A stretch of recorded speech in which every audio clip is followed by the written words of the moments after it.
Water is absolutely amazing. The more that is learned about water, the more we should appreciate how special it is. Every living thing on Earth, from bacteria to humans, needs water to survive. Water is very, very, very old. It has been around almost as long as the Earth has orbited the Sun. The amazing thing about water is that we have the same amount of water today that was on Earth over 4 billion years ago. Although it is true, it is crazy to think that the water we drink today from a water fountain could be the exact water that went through a dinosaur's body millions of years ago. The amount of water on Earth today is also the same. It has never changed.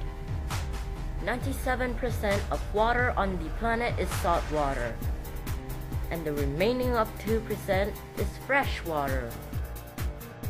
All of the 7 billion people living today have less than 1% of Earth's water to share. The Earth has a limited amount of water. That water keeps going around and around and around and around, and we call it the water cycle. The water cycle has some important parts: evaporation, precipitation, condensation, collection, and transpiration. Evaporation is when the sun heats up the water in rivers and lakes and oceans and turns it into vapor or steam. The vapor or steam leaves the rivers or lakes or oceans and go up into the air. Water vapor in the air gets colder and colder and colder and changes back into liquid. Condensation also means that the clouds are forming into shapes like cumulus, cirrus, and so much more.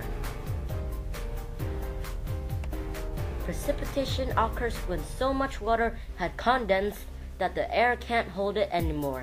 The clouds gets heavy and the water falls back to Earth in the form of rain or snow or hail and many more. Do plants sweat? Well, people perspire means sweat, and plants transpire, it also means sweat. Transpiration is the process by which plants loses water out of their leaves. Transpiration also helps evaporation a little bit.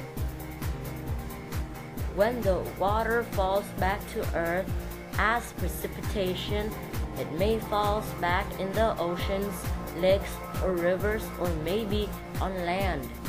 When it rains on land, it will get soaked into the earth and become part of the groundwater that plants and animals use to drink. It may also run over the soil and collects it in oceans, lakes, or rivers, where the water cycle starts all over again. Ever since the first dawn of time, there has been water on this planet.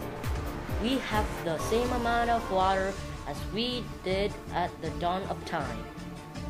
Now, the more people that are produced needs water to survive. But the more people that are produced, the more we mistreat water. People think that they can mistreat water because they think that new water will come when it rains. But actually, the amount of water on Earth is the same. Farmers use pesticides to kill bugs that gets on their crops.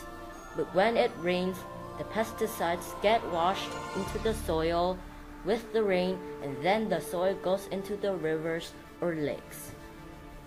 There are some solutions for polluted water. One of them was found by a Brazilian named Gustavo Castro. He found out that banana peels can make polluted water into fresh water. People use this water for almost everything, such as washing, cooking, drinking, bathing, swimming, and so much more. Here's a picture to show you an example. People that can afford water can sometimes use too much water as they need.